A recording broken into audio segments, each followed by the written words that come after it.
Hello and welcome back to my channel. Today I decided I'm going to film a full day of eating. We're home today. It's actually a really snowy Sunday morning. This is a complete surprise. Seriously, check out the snow. I think they're calling it the son of the beast here in Ireland. And I thought I would just film since we're home and I've got a day full of keto meals planned. So I thought I'd share that with you. So make sure to subscribe to my channel if you're not already for more Yummy Inspirations videos, and leave a like and a comment too. I always appreciate your interaction. So I actually feel like a warming drink first to start my day, so I'm gonna make hot chocolate and I'll show you what I'm doing. Right, I've got milk and cream in my little saucepan. It doesn't want to focus for some reason. There you go. There's milk and cream in my saucepan.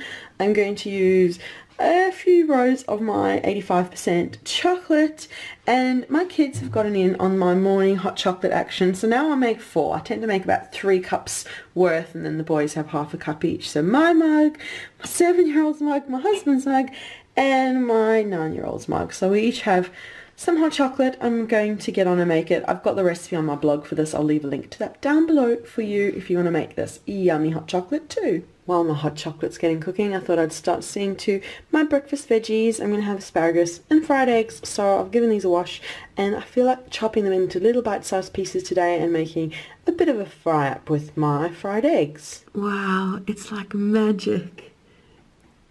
It's gotten heavier, the snow, and hot chocolate's ready, so I think we're going to sit and watch the snow and enjoy our hot chocolate. So you can see, I thought I'd just show you, I've done kind of 3/4 full, half 3/4 full for the boys, and a nice full cup for myself and my husband. And yeah, we're just going to watch the snow, and I'll show you once I've made my breakfast as well this morning. I've chopped up asparagus into little pieces. I've got some butter melting in the frying pan, and I'm going to cook this up until golden. Asparagus are sauteing away nicely in butter. They're pretty much done. I'm going to move them off to a plate and make some fried eggs to go with them. Now those are 5 beautifully fried eggs, and I'm just going to pop them onto the plate. Look at those perfect crispy fried eggs and asparagus. That's such a yummy breakfast to go along with my hot chocolate, and I will catch up with you through the day when I have something to eat, though I think with the hot chocolate and fried eggs and all this, it'll be a little while still. Okay, the snow has gotten heavier, and it's about 9 o'clock Sunday morning, and shops have opened. So luckily we're in walking distance of Aldi, so I sent my husband out, because last time it snowed like this, we ended up all the shops closing and not being able to shop for a few days. So I thought, get a few things so we can have meals. We did shop yesterday, so we have bits, but I wanted more bits. I said beef mince. He got 2 900 grams packs of beef mince. I don't know what I'm going to do with them yet, so I'll have to work that one out, but that'll be fun over the next few days. Sour cream I wanted was on my list. I want to make a salad. I have a bit of sour cream, but I needed more for what I want to do, so he got me some sour cream. Of course, eggs. We've got about 5 eggs left, which will last tomorrow, but if the shops happen to be closed tomorrow, I need more eggs. And milk. I know this is not keto, but I've got my kids as well that have lots of milk, and so I had that. And also not keto, buttermilk, soda, bread. This is the Aldi one, also for my kids, so that was kind of my essential shop. I said bread, milk, eggs, sour cream and beef mince, and he did pretty well. So yeah, still kind of full from breakfast, but I just thought I'd show you our kind of emergency supplies. So anyone needs 2 900 gram packs of mince, we got them. It's about 11:30 and I feel like making a bit of a salad, because I'm going to have that meat later, but I just thought I'd have a bit of a broccoli salad that I'm going to throw together. And it's really simple, few ingredients: broccoli, sour cream, a couple of other bits. What I'll do is actually put the recipe together in a blog post for you, and I'll leave it down below, so if you want the full recipe that you can look and pin and bookmark so that you can make it whenever you like, I'll leave that down below. But what I'm going to do is get on and chop up my broccoli, give it a good wash, chop it up, and get it all prepared for my salad. Now, you have a few different options when it comes to preparing your broccoli. So I've given it a wash, and I've started cutting off little florets, just teeny little florets like that. And now this is the broccoli stalk. You could definitely get rid of it, discard it if you want to, but it's actually a lovely ingredient to use as well in the salad.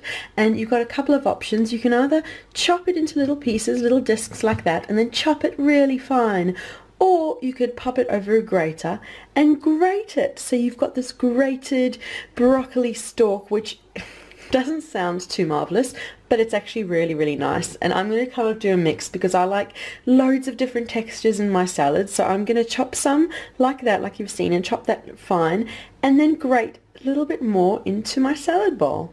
I've made life difficult for myself. I'm using a microplane grater. Ideally use a box grater, but either I haven't bought one yet or I can't find it. We moved recently and I don't know where it is, so that's what I could find. So I'm grating a little bit and I'll chop up the rest, but that's all you do. You grate it and you end up with this little, it's almost like celery.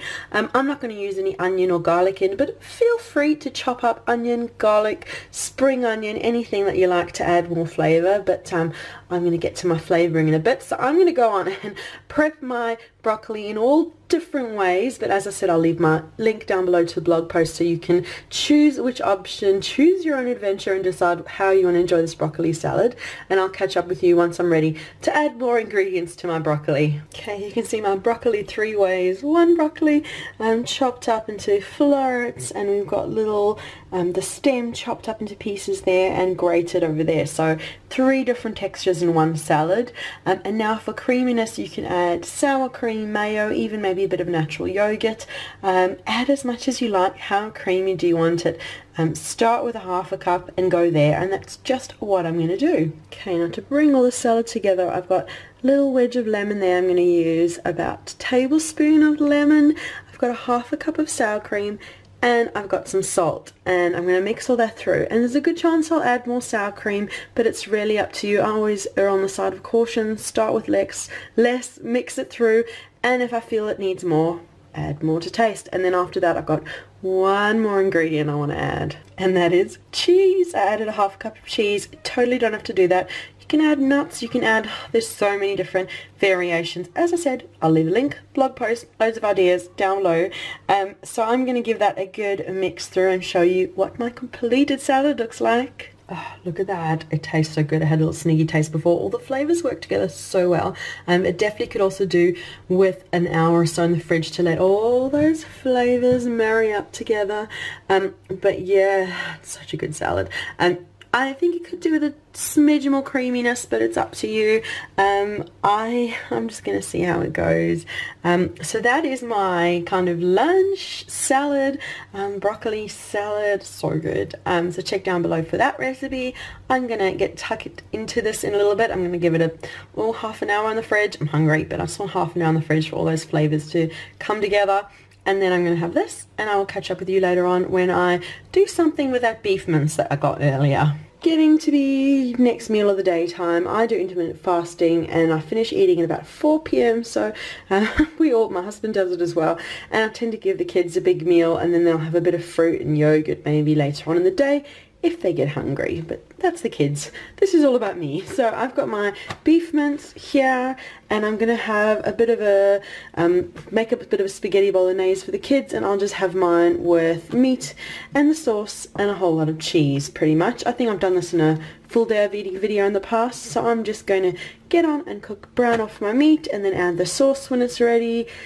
And just make a simple bolognese. Really, really easy. Meat is browning along nicely, and I'm just going to add my jar of tomatoey pasta sauce. Sauce is on, and I'm just going to let this simmer away 15-20 minutes. Just let it cook and soften nicely and bubble away. It smells so good, and this is going to be the perfect warming dinner on this cold day. And this is my beautiful bowl full. I've got my bolognese under there. Topped it with heaps of grated cheese, more cheese today of course, and that is it. Thank you so much for watching this full day of eating with that yummy keto broccoli salad recipe. Make sure that you leave a like, subscribe for more yummy inspirations, and leave a comment too. Let me know if you've tried any of these dishes or you've got ideas for any other dishes that you'd like to share. And remember, check down below for the recipe for that yummy keto broccoli salad that I shared earlier, and we'll see you again soon. Bye!